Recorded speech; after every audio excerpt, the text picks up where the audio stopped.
Hello everyone, मैं Sangeeta expert YouTube channel में आप सबका स्वागत करती हूँ। जैसा कि हमने ये टॉपिक चला रखा है संचार वाला। संचार का अर्थ देखा है, इसकी उत्पत्ति देखी है, इसका वर्गीकरण देखा है, इन सब के बारे में हमने चर्चा की है। आज हम लेके आए हैं संचार के कुछ बचे हुए प्रकार थे जो मैंने अलग अलग तरीके की बुकों में सर्च किया है, और इसके साथ साथ संचार में क्या क्या हमारी बाधाएं आती है और क्या क्या संचार की कार्य है, इन सब के बारे में हम आज चर्चा करेंगे।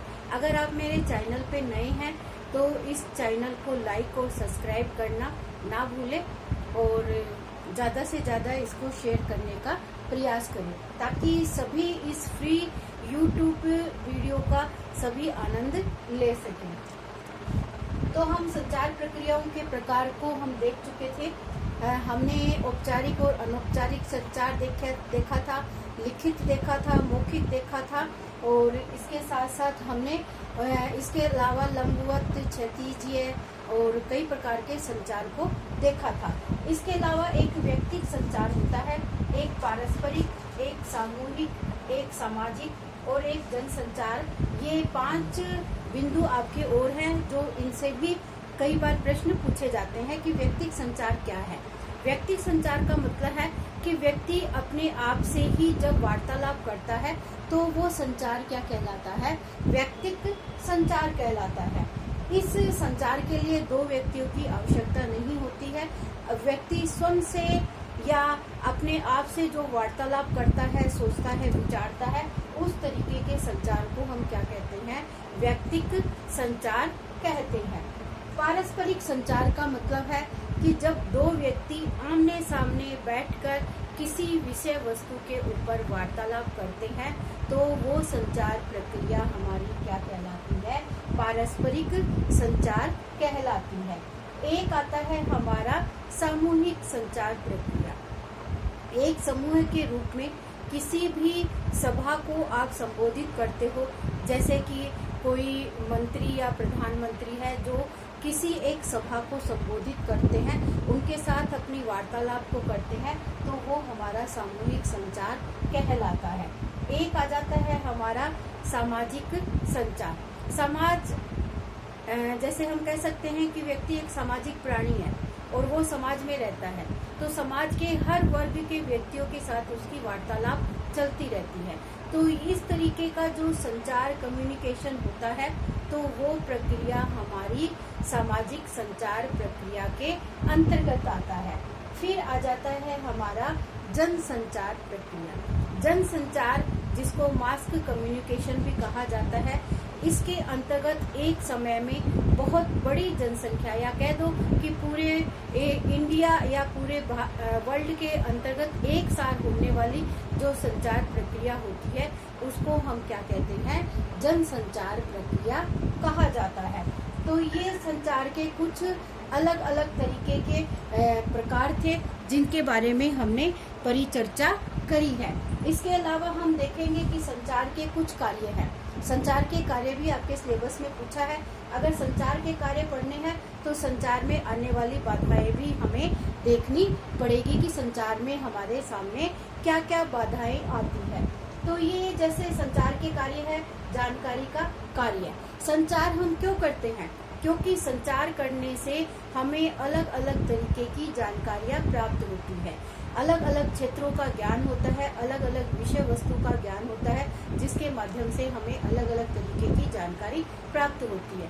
तो संचार एक ऐसा सब्जेक्ट है जिसके माध्यम से हम अलग अलग विषय वस्तु की जानकारी लेकर जानकारी का कार्य प्रदान करने के लिए कार्य किया जाता है। फिर जो दूसरा कार्य आता है हमारा, आता है आदेशात्मक व शिक्षाप्रद कार्य।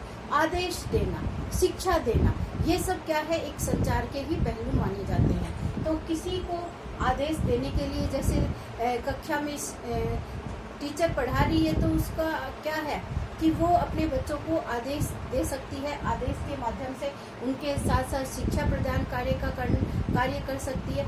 यानी कुछ संचार की प्रक्रिया को हम कह सकते हैं कि संचार है ये हमारा आदेशात्मक प्रक्रिया को कार्य करने में हमारी भूमिका निभाता है।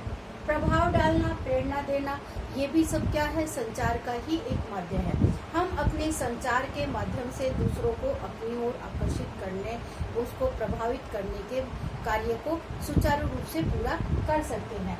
किसी को प्रेरणा देने का कार्य भी एक संचार के माध्यम से हो सकता है। कई व्यक्ति जब किसी वार्तालाप के बारे में सोचते हैं तो वो दूसरे बच्चों को अपनी ओर, अपने तरफ इतना प्रेरित कर लेता है कि व्यक्ति उस व्यक्ति का आदी हो जाता है। तो ये दोनों ही तरीके का कार्य करते हैं, प्रभाव डालना और प्रेरणा देने का कार्य करते हैं। एकीकृत करना, एकीकृत का मतलब है सबको समूह के रूप में इकट्ठा करने का कार्य करना। तो ये जो संचार प्रक्रिया है, एक समूह के जैसे हमने यहीं पे पढ़ा है कि ये सामूहिक संचार प्रक्रिया है।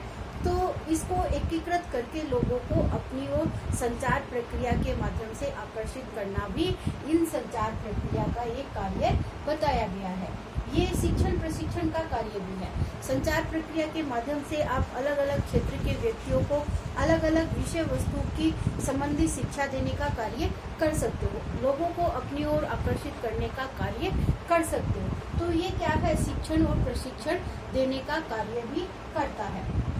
मनोरंजन का कार्य करता है। संचार में आप जैसे श्रव्य और दृश्य साधनों को जब आप बढ़ोगे तो आजकल क्या है, ईमेल, कंप्यूटर और ये आपका मोबाइल फोन है, ये सब क्या कर रहा है, मनोरंजन का कार्य भी कर रहा है। इन सब के माध्यम से बच्चे अलग अलग तरीके के गेम्स वगैरह डाउनलोड करते हैं, उनको खेलते हैं।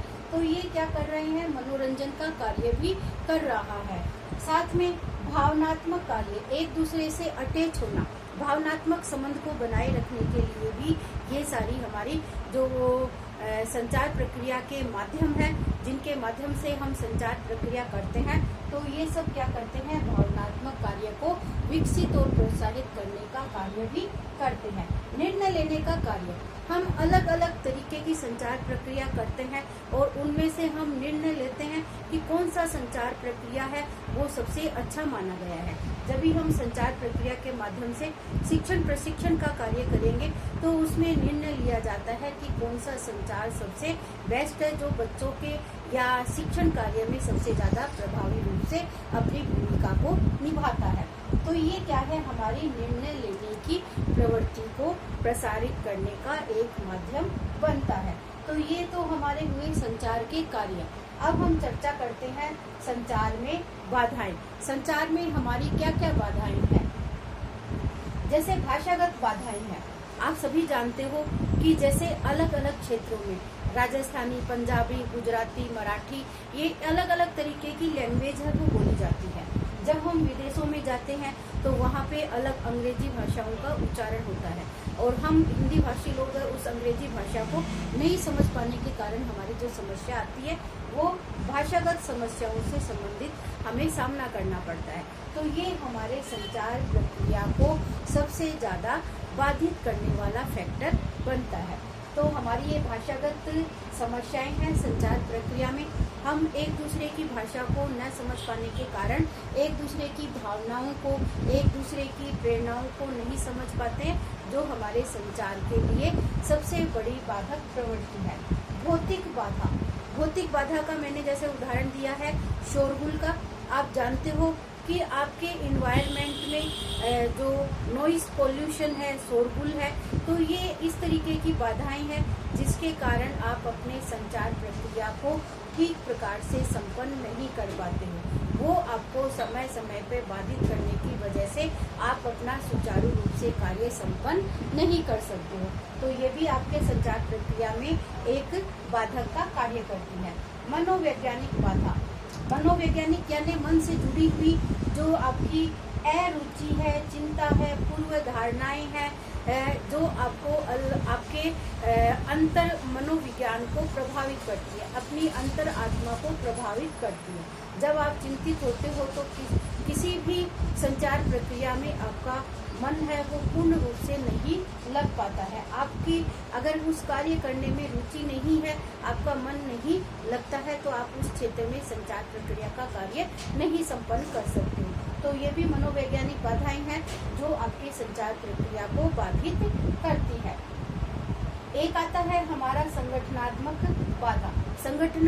संगठनात्मक का मतलब होता है एक संगठन के रूप में, ऑर्गेनाइजेशन के रूप में। जब आप किसी प्रवृत्ति की तरफ बाधित होते हो तो उस समय सबसे बड़ी आपकी जो धारणाएं होती है वो ये होती है कि आप सही रूप से संगठन में नियम क्या है, उसके उद्देश्य क्या है और हमारे लक्ष्य क्या है, उन लक्ष्यों को पहुंचने के लिए हम पूर्ण रूप से अपनी जो संचार प्रक्रिया है उसको पूर्ण रूप से लागू नहीं कर सकते हैं। तो ये भी हमारी क्या है, संचार प्रक्रिया को बाधित करने का एक माध्यम बनता है। कुछ हमारी व्यक्तिगत बाधाएं आती हैं, पर्सनल बाधा जिनको हम कह सकते हैं। तो ये पर्सनल बाधाएं भी क्या आती है हमारी, तो ये पर्सनल बाधाएं भी क्या होती है, हमारे इस संचार प्रक्रिया को प्रभावित करती है।